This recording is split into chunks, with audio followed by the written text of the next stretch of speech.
Баяғыда атақты Ескендір патшаның басында мүйіз болса керекті. Оған ешкімге айтпай жасырады екен. Осы шашын алып, мүйізін көрген шаштараздардың барлығының басын алып отырыпты.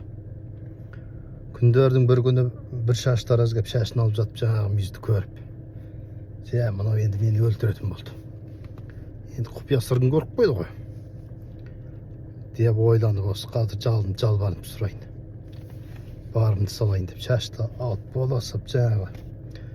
О, патша, мені дат енді, жанымды қи, мені өлтірме. Мен деген сырға берік адам, бұны айтпаймын деп. Өлердік сөзін айтып сұрағаннан кейін, патша, айтпайсың ба? Ой, айтпаймын. Жарайды. Алатын болсаң басың кесілді. Анағы екі иығың басың таппай қалады. Айтпайтын бол осыдан деп қоя беріпті, сеніп.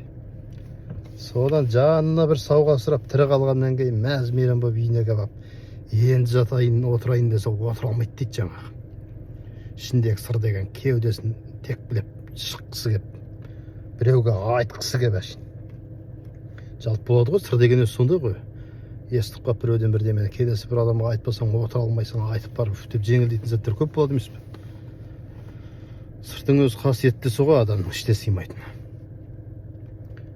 Соны енді не істеймін? Ақыр шыдамағаннан кейін үйдің жанында бір қамыстан дейді. Көлдің жағасында өсіп тұрған қалың қамыстың ішіне барып кіріп жан-жағына қарап, ешкім жоғына әбден көз жеткеннен кейін айғайлапты, Ескендірдің мүйізі бар деп.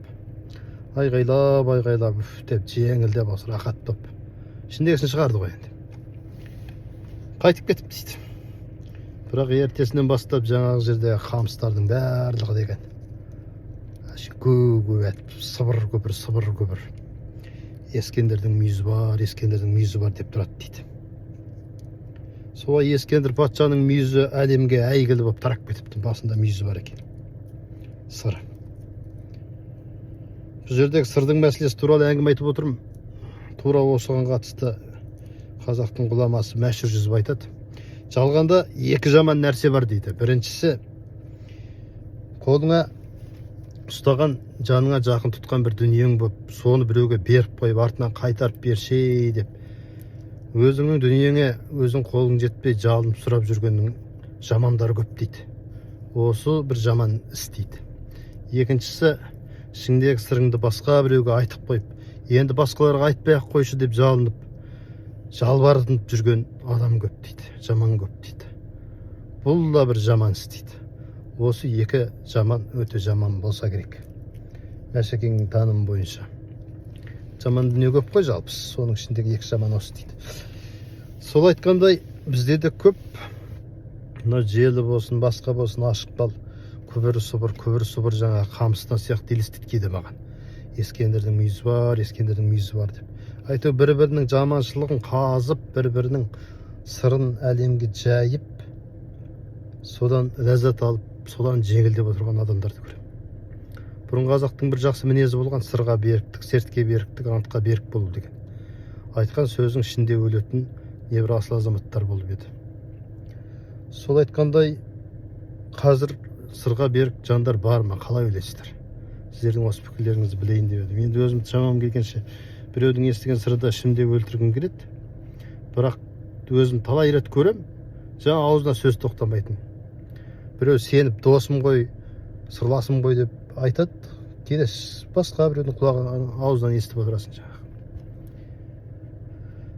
Енді әйелге тән деп айтпайын, ерге тән қасиет қой, сөзге беріктік, сертке беріктік, сырға беріктік деген дүние. Сондықтан ағайын, Мәшекең айтқан екі жаманшылықтан да жаратқан бізді қақсын, аман болайық, есен болайық. Қолыңыздағы жаныңызға жақын тұтқан, көзіңізге қымбат көрген дүниеңізді біреуге бермеңіз. Беріп қойсаңыз қайтып сұрамаңыз. Тағы Мәшһүр айтып отырсын, жаңағын жалғас ретінде. Ал біреуге сырыңды айтпа, айттың қайтып жалынба оған. Басқа біреуге айтпашы деп. Айтпай тұрып ойлан. Айтып қойған екенсің, онда бітті, кетті. Міне ағайын осындай, сіздер қалай ойлайсыздар? Ескендірдің мүйізі бар. Менде мүйізім бар мәлде. Деп